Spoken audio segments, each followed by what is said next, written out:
Hello and welcome to Coffee and Conversations with eTrepid, Compliance and CMMC Unmasked.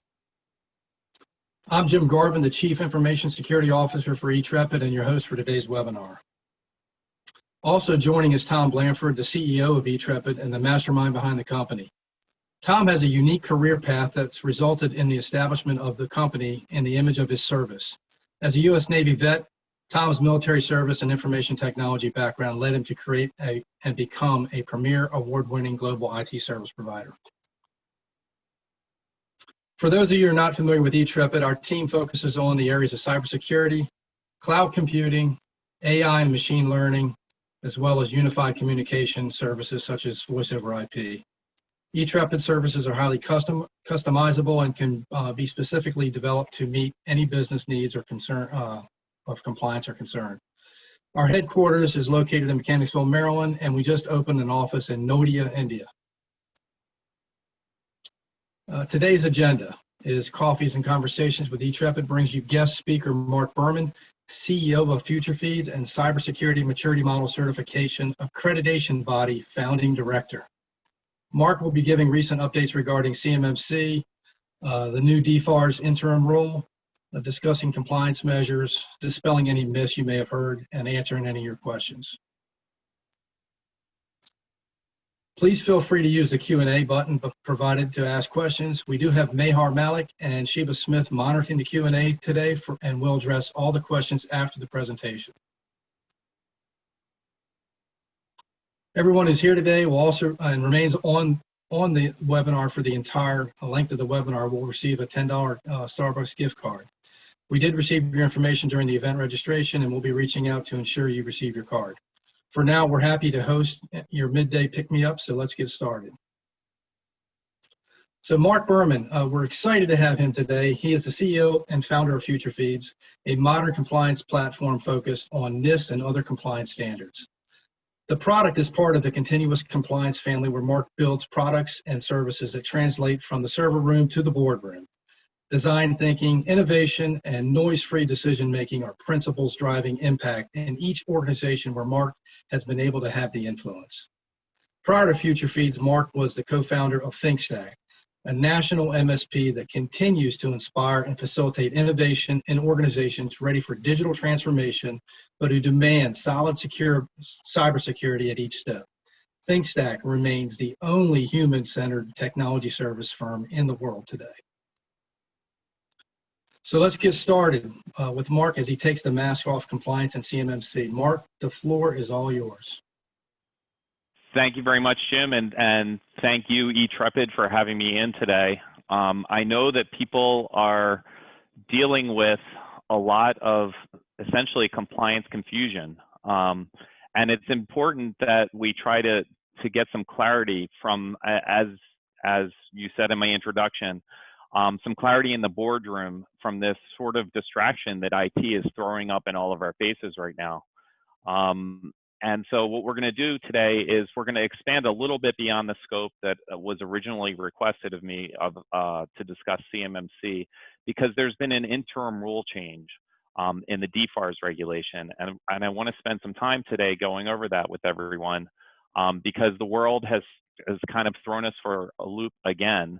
And instead of just focusing on CMMC, and we'll talk about when and how much to focus on that, there is a deadline coming up of November 30th where every company has to complete an 800-171A self-assessment and submit the results of that self-assessment into the government.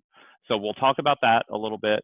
We'll talk about why there is so much changing and what's important about that. And then lastly, we'll talk about how FutureFeed tries to help with all of that.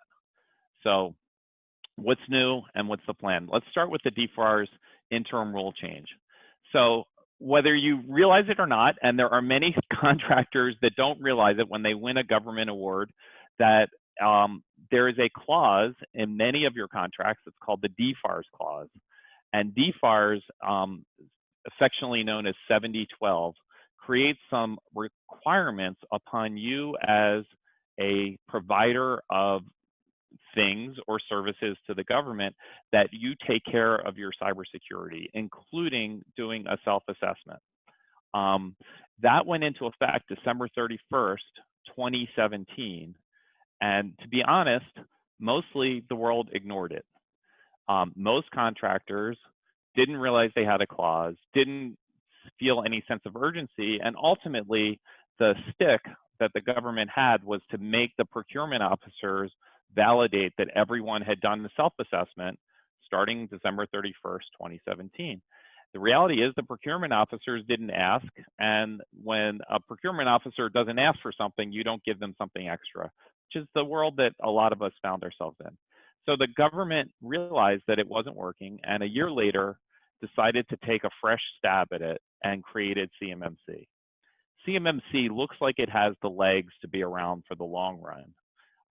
CMMC is a maturity model that allows companies that don't have a lot of confidential information to have a lighter cybersecurity inspection than those that are working on mission critical programs. But in the interim, we still have the 800-171 requirements, and just recently, so 2 weeks ago, they made a release that specified both the requirements on the government side to start verifying that people were following the rules, and then also they gave us more detail for the contractors on what those rules meant. So what's new? There's a deadline, November 30th. At that point, all procurement officers are required to start checking the database. It's called the SPRS database, and we'll go into that a little bit later. They need to check that database to make sure that each company is perfect. That's not what it's about. That each company has a plan and that they have a to-do list and they have a goal to get that to-do list done. So you don't have to be perfect. You do have to be working on it, which makes some sense. In the interim rule change, there's clear guidance as to the method and the scoring and all of those details about how you should do your self-assessment. Up until now, we really had a lot of freedom of interpretation. They also defined the assessments into a basic, medium, and high. For everyone on this call, basic is what you need to worry about right now. Basic is the requirement, which is that each company do a self-assessment, build a plan, and build a to-do list. The medium and high assessments are done by the government, where the medium is essentially, I'm summarizing now, essentially it's putting third-party government eyes on your self-assessment to make sure you are honest with yourself. And the high assessment is actually kind of testing the assessment to make sure that you're really doing the things that you say that you're doing. But again, the medium and the high are done by government people. DCMA will call you up or notify you that they intend to do an inspection. You need to have that basic assessment done and recorded. The scoring methodology is included, and the scoring methodology for your self-assessment is really focused on the gaps. So you start with a perfect score. Don't ask me why, folks. Perfect score is 100, not 100, but it's 110. And then you subtract points for everything that you're not doing up to snuff. And it is weighted. So some of the items, some of the controls have a heavier weight than other controls. So you start with 110 and you subtract points. And don't be surprised on your first run through if you have a negative score, because many people do. And then ultimately you have to submit your finished self-assessment score to this SPRS, Supplier Performance Risk System. That's where the procurement officers are going to check. So let's get some lingo down for this interim rule change, because of this November 30th deadline. This is the most relevant thing in your world right now. So we had the 7012 regulation, which is what is in your contracts to date. So this new interim rule change is introducing 3 more regulations. So we just kind of go by the last 4 numbers. So 7019 is where they put the teeth into the 800-171 self-assessment. 7020 is the requirement, the contractors, that you must submit to that SPRS system. It's not an option. It's not something you do to win a contract. If you don't have it submitted, then you can't win a contract. And furthermore, it provides in your contract with the government for whatever you're selling that you're going to give access to the DCMA auditors so that they can come in and do a medium and high if desired. And also, if you're a prime contractor responding directly to the government, all of those requirements are going to flow down or roll down to the subcontractors. And then the last new clause that you'll hear people talking about is 7021. 7021 is the CMMC level requirement, and it's a 5-year phase-in. Where are we with CMMC? Before we get to the score, let's talk about CMMC. CMMC, the model was developed in January of this year, and then an accreditation body was formed. We'll go into this a little bit later, but the accreditation body was formed, and they are working with the government and have been for the last 10 months to do test assessments, to work on a guide on how to interpret this model and get a fully functioning ecosystem up and in place. We're going to focus for the beginning part of this talk on just the 800-171, and then I'll flow into some of the detail of where CMMC is. So what's the score? I talked about the score a little bit. Sometimes I go out of order for my slideshows, but you start with 110, you subtract what is missing, and you get your current score. And I wanted to put this screen up here just to show you an example of what it looks like. One, to show you what the controls are. Mostly they're pretty reasonable. Let's look at the middle one here. It says monitor security controls on an ongoing basis to ensure continued effectiveness of the controls. So if you have a bunch of controls, you have to monitor them, and you get 5 points for doing that. Or you lose 5 points if you're not doing it, is a better way to look at it. Now look at the next one, and it says that you have to have a security plan. And if you don't have a security plan, you don't even get a score. So you're incomplete. So everything that we're doing as FutureFeed, and then as your consultants, if eTrepid is working in this area and whoever is helping you or you yourself, is to build that security plan so that you first have a plan and then you work to make sure that every piece and element of that plan is in place. Remember, it doesn't have to be perfect right now. You just have to have a plan. Okay. So there are 3 levels of assessment. I talked about this a little bit earlier. What is the basic assessment? That's where our focus is. The basic is a self-assessment, so it's your view of your own company. You're looking for gaps between what you do, and we all know what we do, and we all know what we don't do. It's the difference between what you are doing versus what you should be doing, and it's evidence-based with a limited lift. So meaning that you're basically interviewing yourself. But when you interview yourself and you say you have something working, let's just say that you have a list of only active employees are in your system in Active Directory. So you want to drop a report in there to show that on this day you have only active employees in there.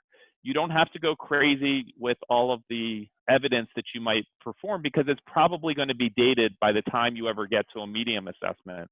But by putting bits of evidence in there now, you know exactly where to go if you get a medium assessment scheduled so that you can have up-to-date evidence and you're not going to go through a big lift to get ready for a DCMA examiner. And you're going to focus primarily on the interview with a little evidence to back it up. The medium assessment is the basic assessment I just talked about with government eyes validating, and they're going to focus on looking at that evidence because they don't have time to interview everybody and spend weeks going through every control. They're going to look at, is this company really doing what they said they're doing in their assessment? And then in the high, we're looking at the medium, but we're also sort of testing it. So they might say, well, let's pretend that you have a new employee. Show me that you follow that process and how they are added securely to the network and provide some evidence of that. Again, focus on basic, medium, and high. Why? Why is the focus on basic? Because there's a limited staff at DCMA. There are 350,000 of you contractors out there, and they are estimating that they'll do about 100 of the medium and high examinations next year. So whoever you are, big or small, you're still a small fish in a big pond with a big school of fish. Focus on your basic assessment. That'll let you win contracts. Medium and high, sort of prepare for it. DCMA is going to roll things up and they're going to get more employees and they'll do more assessments over time. But the chances of you getting that secondary inspection are limited in the next year. Here are some links, and I'm including them here. You can take a screenshot, But this is all to help you do that 800-171 assessment, and then also where to record it in this SPRS database. eTrepid can provide this after the webinar if they'd like. So let's talk about CMMC. So first, with CMMC, this is the new 7021 clause. So what is CMMC? CMMC in the NIST area, I just talked about that a medium assessment is the government eyes validating that you did everything properly. In your self-assessment, you were being honest with yourself. Well, CMMC is basically baking that system in and saying, we're going to have a third-party assessment of each contractor's cybersecurity, third-party eyes, once every 3 years, taking a look at what that subcontractor has to make sure that you're protecting the government's information. It's going to take a while to get to 350,000 different contractors. The first year, they're only going to have 10 prime contracts that require this CMMC level certification. It is, I noted, a maturity model. I'll talk about that on the next couple of slides. There'll be 10 next year. So the chances of you getting a CMMC notification in one of your contracts that you have to be level certified is very slim, not impossible. And the government, I speak to the CMMC office regularly. As was noted earlier, I've been on the board for the last 10 months, recently resigned from it. They are very aware of the fact that they can't randomly say any 10 contracts. They're going to do their best to let the world know which contracts will have the CMMC level 3. Everything about CMMC is an open book test, including who's going to have to comply with it next year. And even the year after, it's expected to be only another 15 or 20 prime contracts. But by 2026, everybody will be covered. So let's go back to the beginning of CMMC. Katie Arrington has been sort of the emotional leader and has brought this whole world up to speed on how important it is to secure our defense supply chain. I think that you all know this, you're defense contractors, but ultimately we are losing $600 billion a year, $3 trillion in annual cybercrime losses. Ransomware is out of control. The average breach, all of these things that are these stats that are on this page tell you that it's good for your business to maintain the integrity of your intellectual property.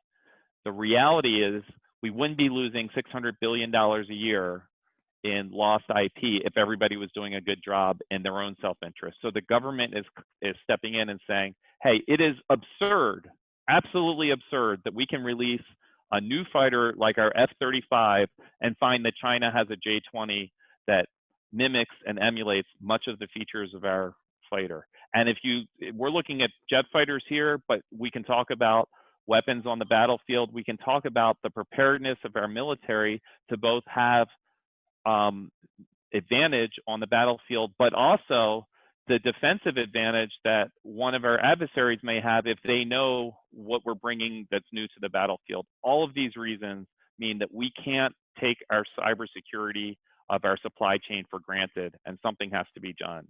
So the government, I can't think of a time in the last 50 years where the government started a program like 800-171 and within a year was willing to revisit it with something as major as CMMC that crosses all of the uniformed services because they realized that something wasn't working.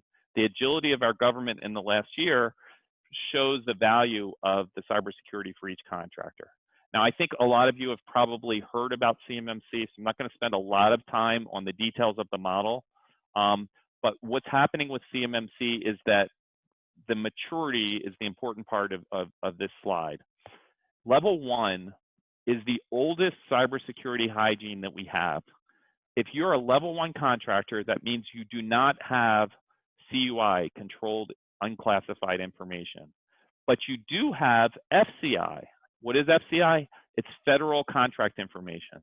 So literally when you're signing the contract with the government, you now have FCI, which is why CMMC applies to all contractors and subcontractors. Is CMMC difficult to comply with? No. The regulation is quite old. There are only 17 practices that you need to comply with. And they're the basic practices that, frankly, every one of us at home, on our child's computer, our parents' computer, we should all have that basic cybersecurity in place. We just want to validate that at level 1, that's in place for your company to protect that contract information. In aggregate, of course, if we know all the people that are doing all the contracts in a particular program, that provides insights to our adversaries, so we want to protect that information. At level 3, level 2 is really not going to be used. It's a stepping stone, so that if you're at level 1 and you think that you're going to start doing contracts that have higher level information, you can move via level 2 to level 3, but very few contracts will be awarded at level 3. Level 3 means that you have in your contract a DFARS clause, and you have that DFARS clause because you have controlled unclassified information, which means we need 130 controls need to be in place on your network. Level 4 and 5, they're coming, but they're really coming in 2022. So you can be thoughtful about it, but unless you're on a mission critical program, and even if you are, that requirement isn't going to hit for another year or so. So focus on level 3, whatever your business is. The CMMC model combines 17 domains, and these are very logical domains. It's access control, who can access your network. Do you have an incident response plan? Do you do maintenance? Do you have recovery? Do you have the ability to recover when there's a breach? Do you do an assessment? Do you have situational awareness? These are things that are not only good for the governments to protect the government's data, but they're good to protect the confidential data of all of our companies, including my own. I'm going to skip this slide. This is just some details that sort of talk about the different maturity levels, and same with this slide. Let's talk about how the CMMC system is going to work. So as I noted, I had served on the board, and this is the system that is being built in order to implement CMMC for the entire industry. And it is a circular system by definition, so you can enter at any place. But basically what we have is, you're a company, you're an organization seeking certification. In order to get that certification, we need to have certified assessors. Those certified assessors have to be trained, and they have to learn the CMMC model, and they have to go from one company to another very different company, one after another, and validate that the security controls are in place. So it starts by us building an education system that has licensed training providers and licensed publishing partners who make a curriculum, and then master instructors who teach instructors who will in turn teach the certified assessors. So once these certified assessors have had training, and the training is significant, they go through 5 days of training, and they're tested at every level, first as a certified professional and then as an assessor. There's testing at every level to make sure that you, the contractor, are getting a consistent experience. If you have 2 contractors next door to each other, both should have the same experience, even if there are different assessors giving them that assessment. So after the assessors have learned, they're trained, and they become certified professionals, which train them on the basic system, and then they join a company that provides assessments.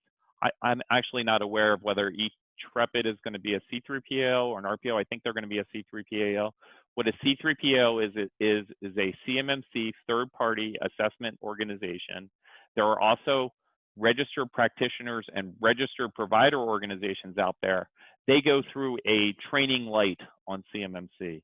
So it's important to understand that the intense training and the deep education in CMMC comes from C3PAOs. A lighter version of that is for RPOs, so that at least there's a good sight picture as to the CMMC model when a consultant is trying to help you. And then lastly, all of those people, certified assessors, certified professionals, come in and they're trained, and they form the C3PO who comes and does the assessment for you. So this entire ecosystem is why when they announced CMMC in January, it's now October, and we still aren't doing live assessments. We're still doing Pathfinder assessments and practice assessments, because it takes a long time to build an entire ecosystem, and that's what's been happening. I'm going to skip a few of these slides. How are we doing on time? 11:26. There's some detail here. If there's anybody who has questions about what the different types of organizations are, I'll be happy to share that. These are the registered provider organizations, the registered practitioners, the partner publishers, and so forth. So what to do? This has been 26 minutes of a lot of noise, right? You're a contractor trying to make a profit, building something. You are clearly a patriot, or you wouldn't be in government services doing DoD work.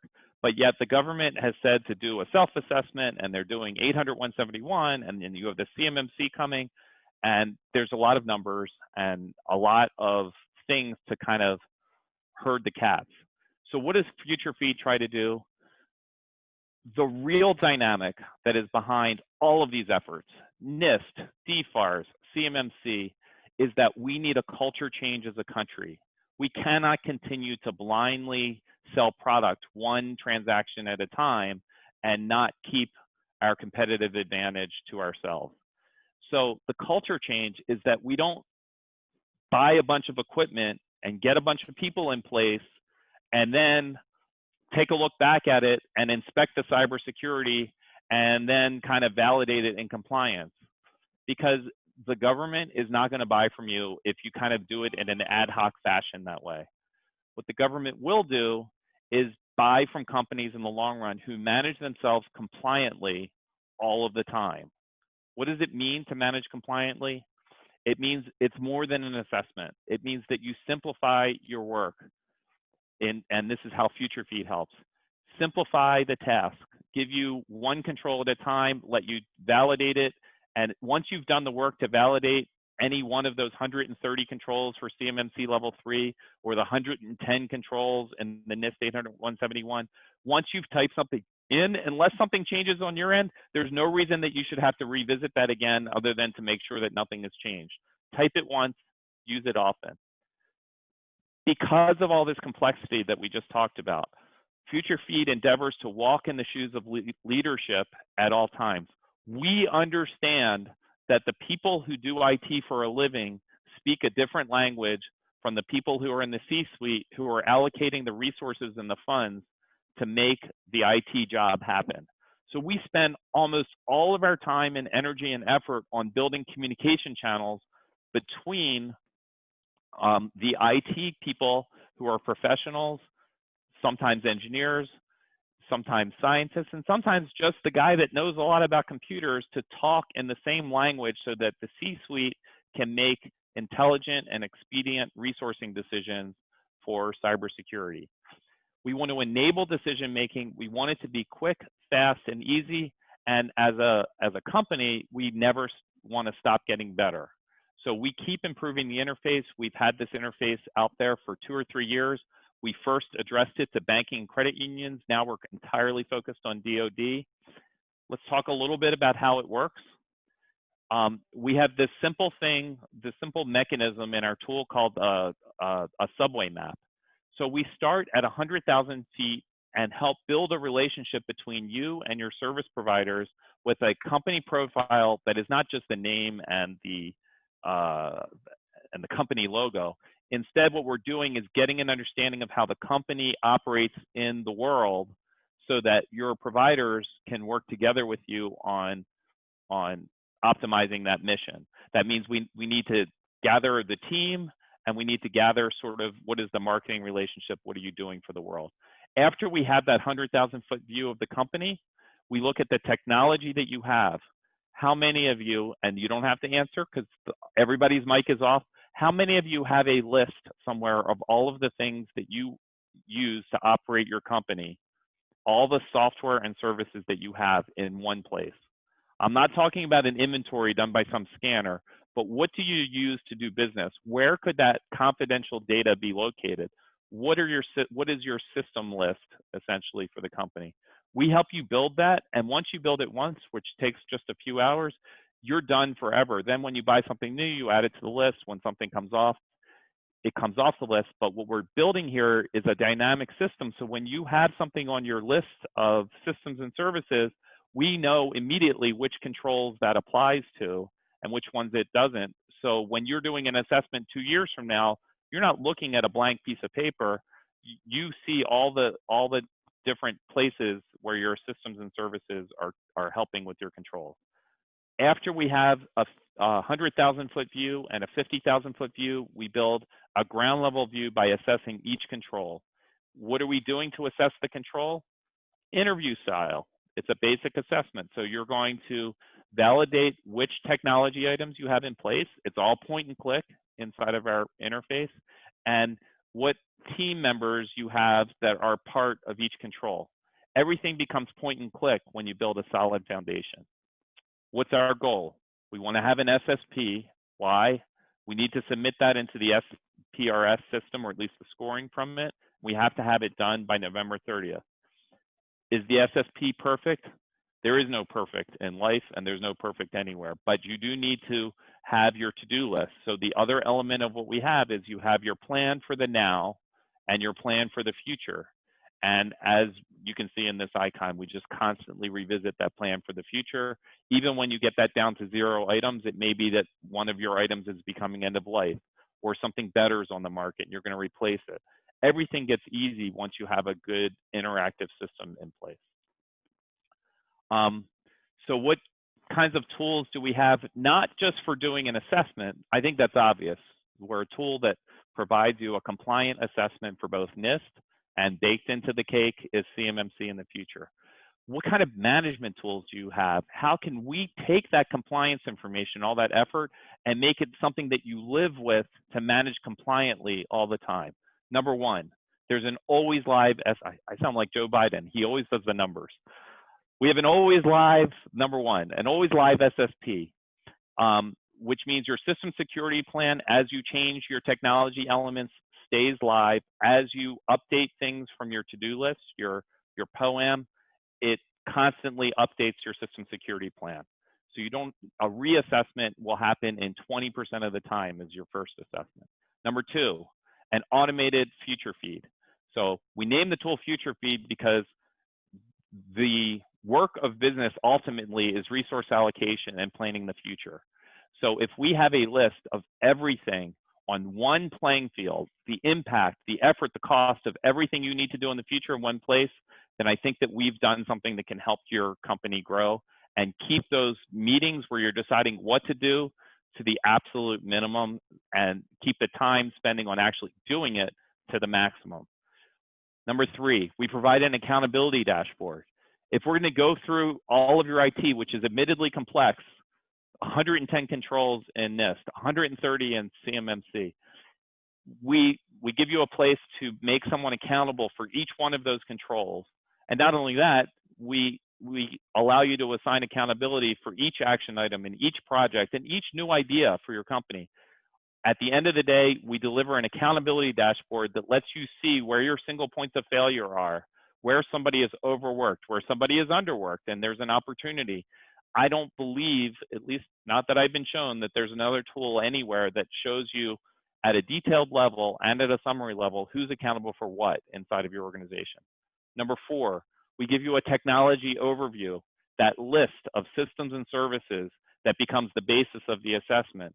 In that technology overview, we allow you to keep and manage a list of the suitability, reliability, and user experience for every item on the list. That way, you're not spending time on the things that you're already happy with, and you're focused entirely on the things that are not working out well for you at any given point in time. And lastly, we have a one-click budget. If you're going to make that list of tools and services, with only 4 fields, we can create a budget that will get you inside of 90% accuracy without having to go to an accounting department. And it's a budget that an IT manager can use, not one for the finance department or the accounting department. You can use it to figure out where you're spending your money, where the concentrations of allocations, and how you might want to change that in the future. And, you know, kind of at the bottom of this slide, I said, oh, and your current compliance score for both NIST 800-171A and CMMC. Oh, this is the fun of working from home doing a webinar. Millie, my dog has something to say about it. So anyway, what the tool does is, and uniquely so, is it delivers the management of the complexity of IT and compliance together with the actual compliance. That prepares you for the future, and that makes this an integrated organization where you can manage compliantly going forward. What are we doing right now to improve what we've already done? I said we're always trying to get better. We're building the NIST scoring method that just came out in this DFARS interim rule change into our tool. We're building a documentation platform so that you can have all of your policies and procedures in one place, and an add-on if you want to get templates because if you find some gaps. We're building in automated SPRS reporting. We're building a partner infrastructure and a tool to help consultants do that initial conversation with you. And we're building everything that I've shared with you. We're building it into a C3PAO platform where for CMMC, the actual C3PAO, the auditors that will come in and inspect you will be using the same platform that you're using to prepare for the assessment. And so your assessment experience will happen in a third or a quarter of the time that it would normally happen. So that's what we have for you. Thank you very much. I hope that I stayed somewhere close to my time limit. I wasn't able to keep checking my phone. If there are any questions, or Jim, whatever you would like, I'm here and available. Thanks.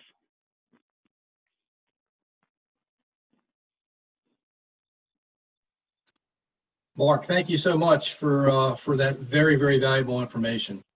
You're welcome.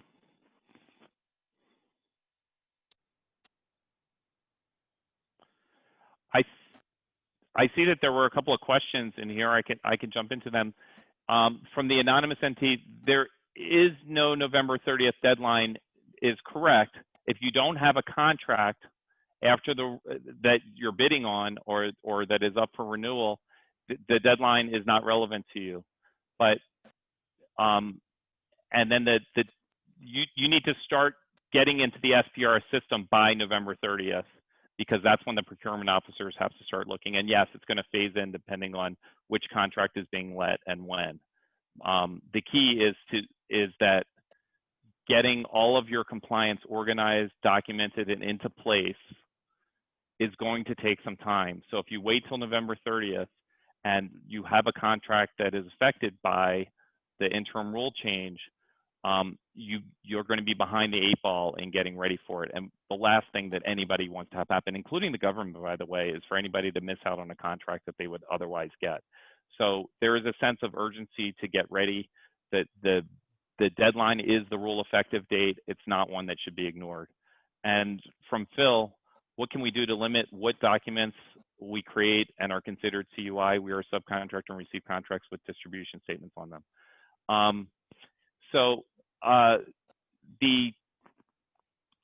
The answer to that is that dynamic has to play out, and it has to turn from something where you are just push things as a subcontractor and you say nothing, to an actual dialogue, whether it's with your prime contractor or directly with the government. So if somebody's giving you a document that you don't need to perform in that contract, you should say no and give it back. If you have to have it, then it's DFARS, right? So you're going to need to track and know where you're going to contain that on your network. It shouldn't randomly, if you sync your laptop and you take it home with you, then you better make sure that you have the right security controls on that remote laptop. So what can you do to limit the documents that you create or that you receive? Is you want to contain them, inventory them, and track them. That's sort of the big picture of what's going on with CUI. And you want to be careful and make sure that if you have a document that is CUI and you don't need it, you want to send it back, delete it, get rid of it. The less that you have, and you should be thoughtful about it, the less that you have, the less opportunity there is, the less risk there is, and documenting that system for reviewing the CUI and all that, that's part of CMMC and part of the 800-171. The key here is, again, not to just accept things blindly. We all understand, I guess the last thing I'll say is we all understand that the government has done, let's face it, a crappy job of labeling and marking CUI to this point in time. The government is also working very hard to train their people. And I believe the primes, from the primes that I've talked to, they're working very hard to train their people to be thoughtful about what is CUI, what isn't CUI. There's a document that came out roughly 3 months ago, 4 months ago. You can find it. That's about a 20-pager on CUI. Everybody's trying to do a better job with CUI because of CMMC, because of all of this. So the thoughtfulness isn't just coming from the subcontractor side, it's also happening on the government side. And that means a dialogue. Do we need it? Can we give it back? And then if we do need it, can we track it? If you're a sub, can you go to the prime and you don't need a SCIF per se, but can you go and observe and get what you need from the CUI without actually taking it onto your own network? All of those things might push you to level 1. And remember, about 80% of the by government estimates, 80% of the companies will only be level 1, not level 3, because they'll do an effective job of rejecting CUI. Do we have a question in chat? Talk about SSP and incident response requirements. So the SSP requirement in our FutureFeed tool, there is an SSP that you can print out at any moment that will incorporate sort of what you have. It is the NIST 800-171. If you go, just search NIST 800-171 SSP template, you'll find it in the first thing in your Google search. We reproduce that Word document in FutureFeed, and you can make your SSP come out at any given point in time, which is obviously a valuable asset to have. The reason being that if you create your SSP on January 1st and a bunch of things change in your business by March, you don't want to do a new assessment to get an SSP out in March. But the SSP is how you're living with security right now. So looking at your SSP from 2 months ago or 3 months ago is not giving you a picture of how you're handling security now. Ideally, it should be useful by your security team. So you need to be able to generate that SSP at any time. It should list all of the controls, and it should have a summary of what you have in place for those controls and what you're doing. Ultimately, what the government is doing is they're trying to hold you responsible that you're actually doing everything that your plan says. So it is not the kind of thing that lives in a file cabinet. It's the kind of thing that lives out in the open and is revisited regularly, and you build your systems around it. You follow the plan, so to speak. Incident response requirements. Incident response requirements are more part of DFARS, so I don't want to get too technical and geeky with the contracting talk, but in clauses C through G of the DFARS 7012, there are requirements for incident response, which means you have 72 hours to report an incident or a potential incident in the DIBnet portal. That breach response information and workflow is captured somewhat in the tool. It is another part of the tool that we are adding an entire workflow to help you through that. If you are not registered, write it down right now, DIBnet portal, one word, DIBnet portal. It takes 4 to 6 weeks to get a certificate just so that you can report your incident on the DIBnet portal. So if you don't have a certificate holder, and we would recommend 2 in every company, just in case that person is out sick when you're having an incident, go get a couple of certificates so that you can report a breach or a potential breach on the DIBnet portal. If you don't report a breach, the ramifications are escalated if you're not both reporting on a timely basis and you're accurately reporting it, and it turns out there was a breach later that had ramifications. So incident response is really important. You're going to get basic incident response in the 800-171 and CMMC. The clauses C through G on the DFARS are where you're going to find the details of where you have to go above and beyond the 800-171 to be compliant with your contract should you have a breach or suspect that you do.